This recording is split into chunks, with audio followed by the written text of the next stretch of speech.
Catherine from Moonstarlodge in Central Ontario, Canada. We are Indigenous elders and directors, and I'm a wedding officiant, teacher, artist, have a studio in my home, and I've been doing tarot since the early 70s. In fact, in university, I did a degree in psychology and parapsychology and went on to be a spiritualist minister, but I transferred my license to Wolf Island, Indigenous Interfaith, to be able to perform our ceremonies. And I wanted to bring you a weekly video for the period of March the 7th to the 13th. And I'm going to do it a little bit differently. Midweek, I did a full YouTube video, and I don't want to oversaturate the airwaves. And that video was an unusual one because it was for the whole month of March. I'm still going to do the shorter and longer weekly videos. The shorter ones always go on Instagram. But I just wanted to do something a little different for the week of the 7th. And let's go to the cards. So for a long time, many of you will be aware of the Mystic Mondays deck. It's a mass market deck by Grace Duong, and it's been out for a long time. And a little bit later, she brought out this crystal grid deck, which is a beautiful deck. It contains these hexagonal cards, and the cards have some of them have actual silvering in them, and the back has the description, so it needs no book. What's interesting is this deck also contains the chakra system, and the individual cards are laid out. So for example, this one is this one is Chrysocolla. It's Earth, Unconditional Love and Cleansing. And it's Gemini, Virgo, and Taurus. And the planet is Venus. And you will find it right here. So it's here on the grid. On the back of this sheet, which is good heavy card paper stock, she has grids that you can lay out and their meanings, like a weekly, a monthly, a build your own, crystals on the go, new moon, full moon, rituals here, and how to use the cards. So this is really well done. So I got the crystal grids maybe 9 months ago, and then I just saw the animal, the Cosmic Creatures deck. So now I feel like this set is complete. If she brings out other things in the future that relate to the Mystic Monday series, I will get them. But in the meantime, this made sense for me to go ahead now and pull these out for a reading for you. So we can start. All right.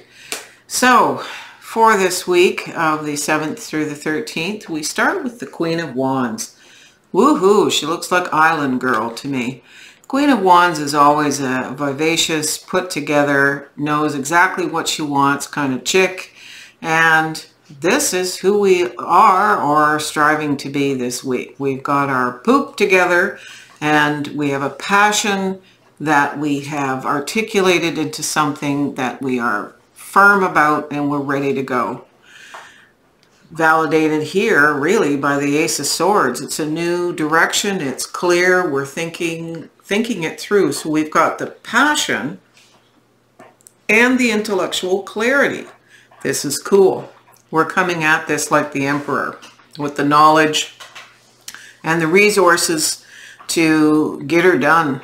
And so this is awesome. The Hierophant suggests we also have knowledge, and this is divine in its inception. So this Queen of Wands character here has made it appropriate here. She's connected somehow to Source, and Source has brought this intuition. She's coming at it with the support of somebody who's like the Emperor or the attributes of the Emperor within themselves. They've got spirit behind them. The warning here is to not let this endeavor, because this is again a Wands card, this new endeavor can't be a burden. So know when to hold them and know when to fold them. Know when you've completed that journey. And what's going to make this better is know that you are the magician. You have the ability to manipulate earth, air, fire, water, and spirit. Now, the animal totems that are supporting us this week are vulture. And people go, ooh, ooh, when they see vultures. And vultures are cards of cleanup. They are a harbinger of death. So I note with the animals here, we have 3 birds. This deck contains all kinds of animals, but we happen to have the ones that fly closest to the Creator. Not that we see peacocks fly a lot, but bird totems are all about spiritual integrity. They are the priestly class. They know the overarching needs of us, and they bring our prayers to the Creator. That's specifically the job of eagle. But let's talk about vulture. Vulture is a scavenger bird. It's a harbinger of death. We know we don't like it. I know people see vultures and they go, ooh, it's a little bit like the Ten of Swords card. But vultures really clean up the earth. If it wasn't for them, the carrion that's laying dead on the ground would exude and explode and bring all kinds of terrible microbes and disease and such toxicity to the earth. So they're the cleanup crew. They're also about death as transformation, which is interesting because hummingbird is about eternity. It's about sweetness.